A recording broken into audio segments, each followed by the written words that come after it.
When Dying Light was released back in 2015, I never imagined the game would grip me as intensely as it did. As a spiritual successor to the Dead Island franchise, it built on the original recipe the only way it knew how: parkour.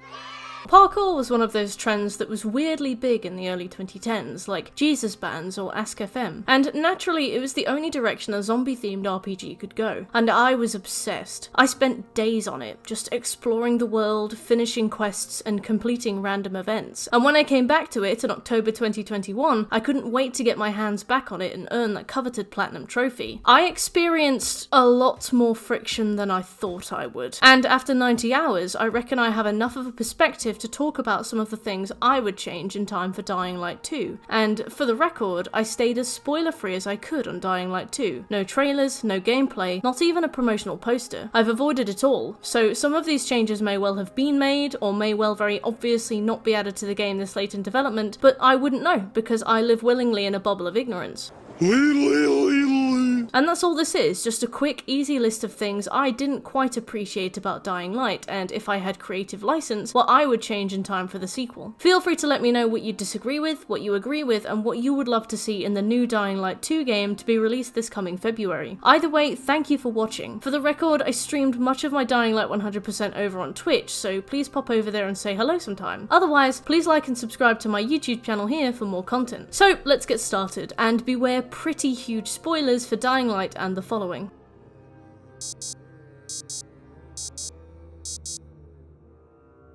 I guess after the absolute Nobel Peace Prize winners of Dead Island and Dead Island Riptide, Dying Light felt it needed to take some inspiration from its older sisters. In particular, skill trees, which previously served to make each of the 4 available characters unique and overpowered in their own distinct ways. Like the 4 Horsemen of the Apocalypse if one of them was a failed rapper. The maximum level in Dead Island was 50, and Riptide pushed it up to 70, but there were miles more skills available than there were points to buy them with, meaning you had to spec very specifically into builds that suited your playstyle. Every skill point you earned was an eyebrow-crinkling moment of consideration. Where to invest? What are you building towards? What end build are you prepping for or adding to? In Dying Light, however, there's 1 protagonist, 4 skill trees, 25 levels per skill, and 25 skills per tree. This means that every end build is the same, with 0 variety. You can't spec into fun and different build styles, only create 1 complete character over the course of tens of hours. There's no wacky overpowered buffs you can create that make you Thor with a Molotov, or especially effective against blonde people like in its predecessors. No crazy stats to stack to get some hilariously fun endgame action. Dying Light massively tempers expectations with some very run-of-the-mill, very unimpressive endgame stats, more about unlocking various traps and items than building strength with any particular combat systems. Dead Island had some amazing unlockable buffs: elemental damage with bullets, berserker mode, or rage as it's called, stacked damage against the opposite sex, chances for automatic revives when knocked down, so on and so forth. Sure, they're not exactly realistic, but they make the gameplay fun, so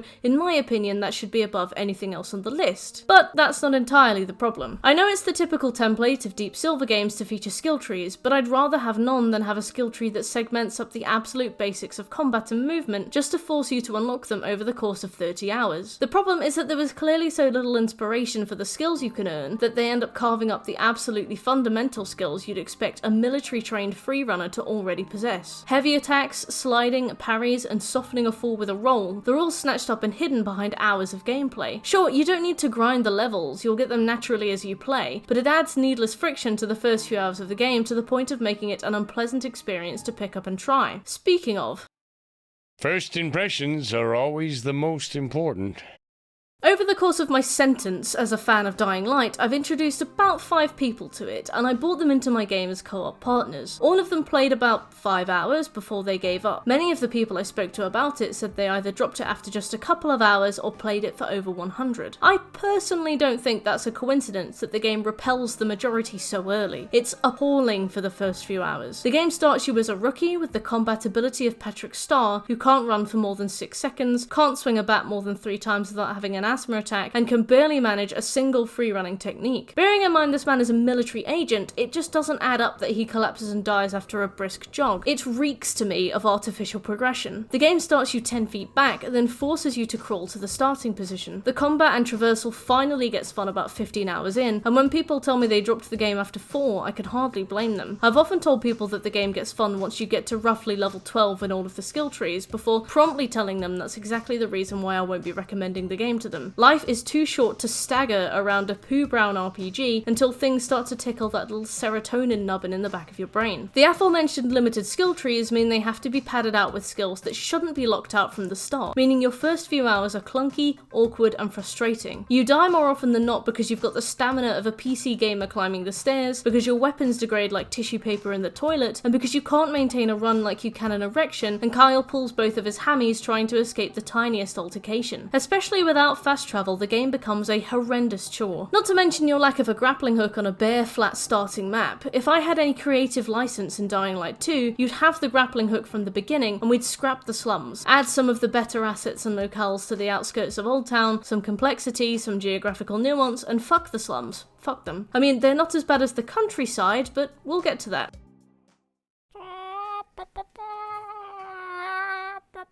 I'll give Dying Light one thing. This is more an attack on the genre, but really, there's always this nitpick, isn't there? There's the explodey zombie, the fast zombie, the jump scare zombie, the big zombie, the even bigger zombie. Seen one, you've seen them all. Classic trope. But Dying Light had one thing that no other zombie title had: volatile. The mandible-wielding night dweller with a weakness to UV is the poster child of Dying Light, a terrifying presence even on story mode, with so much narrative potential, but so neglected. In the following, we find out so much more about the volatiles, how they're made, how they're different, their abilities, and their origin. In the following, you track down a missing ranger, Sabit, only to find him in a hole opened up below his house, literally dragged down to hell, screaming in agony as he's slowly turned into a volatile. It's kind of haunting, his screeching cries for mercy, begging for death in a blood-soaked pit of human limbs and shredded viscera. Then you kill him, and you go back to doing boring A to B quests. He's never mentioned again, not even to the person who asked for his whereabouts.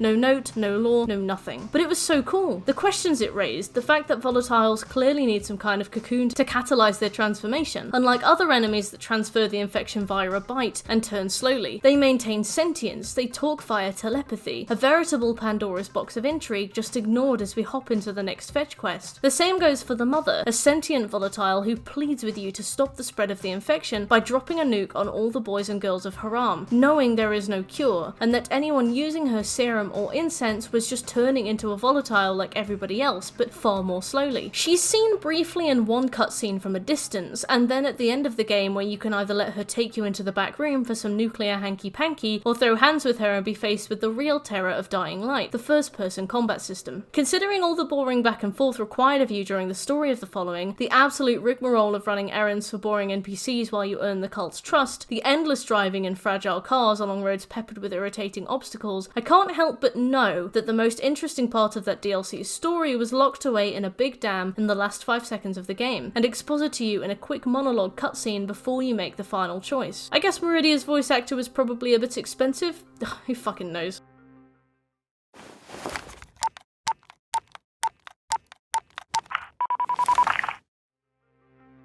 This might be one you expected on the list, but my fourth reconsideration for Dying Light 2 would be their handling of the final boss. Don't get me wrong, I felt the game did it mostly really well. The selling point of this title is obviously the parkour, so it makes sense for it to have such a big part in the final boss sequence.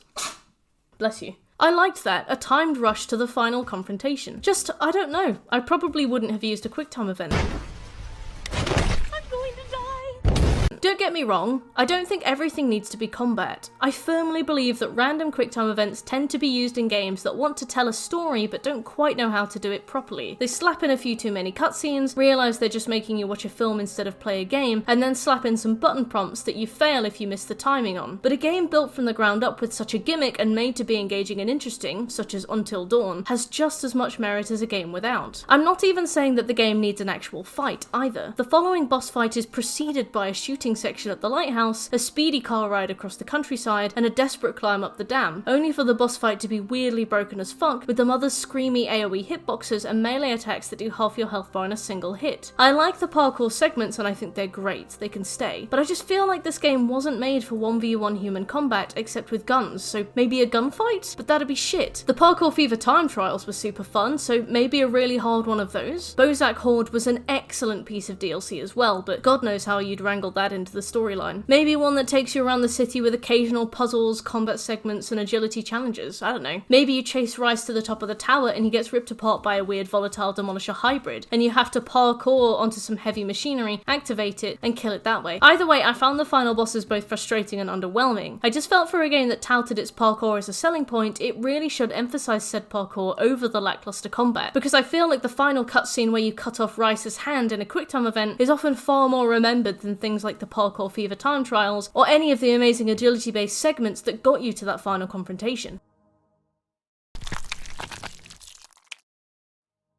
The following is a very fondly remembered DLC, and I'd heard amazing things about it between playing the original release on Xbox One and returning to the full version on PlayStation 4 almost 6 years later. As far as I understand it, it was one of the best DLCs for any game in a long time. Honestly, I want to know what these people were playing, because I didn't seem to receive the same game. The core gameplay loop of the following is just one lame quest after another. For the first half of the DLC, you need to earn the respect of the locals if you want the cult you're trying to contact to notice you. This means that you just trundle around the map, speaking to survivors and grabbing random side quests that you then trundle off and do, only to watch the local respect meter go up by about a fingertip's worth every time. It's probably close to 4 hours of busy work before you're allowed to even see the cult. I understand the premise, but it's absurd, and it feels like they were desperately trying to pad out gameplay in a way that was almost condescending with its transparency. There's one quest where you need to search for clues in an apartment. You can find all the clues in one, if they don't glitch, that is, like mine did, or you can find them one by one, because every time you pick up a clue, you get that clue's respective quest. There's no indication that you need to find 4 clues, so it's perfectly understandable that you might find a clue, get a quest, and assume your search is done. What I'm kind of ramping up to here is that I didn't know there were 4 clues, so I spent a long time going back and forth across the countryside, from the apartment to the site of the clue, back to the apartment, to a different clue site, back to the apartment, 4 times. It was insanely boring. Dying Light is set in the countryside, a wide open map in a crescent moon shape, the center of which is an impassable mountain ridge. This means that journeys have to be taken in a long curve around the edge of the map. You can't go as the crow flies across, a choice I personally believe was made to make travel take much longer, on roads littered with obstacles and zombies, in a car that breaks down every few minutes and takes constant materials to repair. You have to loot cars for fuel, upgrade parts, and screws, but every car only drops 1 part and maybe a bit of fuel. Sometimes they're just empty, especially if you install higher level components for your vehicle, meaning your car can take upwards of 20 screws at a time to repair. If a car has a 50% chance to drop screws, it could take upwards of 40 looted cars to repair your vehicle once. And despite the absolute reliance you have on using car parts to repair your vehicle, there actually aren't that many cars on the map. You can go to shop vendors, but they might only have 3 screws at a time, and without a fast travel system, you can't hop between vendors until you have all the requisite parts. I ended up going by foot quite a lot. With this new wide open expanse, the occasional small town, but no towers or really any populous places, the free running aspect of this game is basically gone, replaced by just running around in a field. It's a bold choice for a title that sells itself on its parkour, then plants you in the middle of buttfuck nowhere and expects you to thrive. In one word, boring.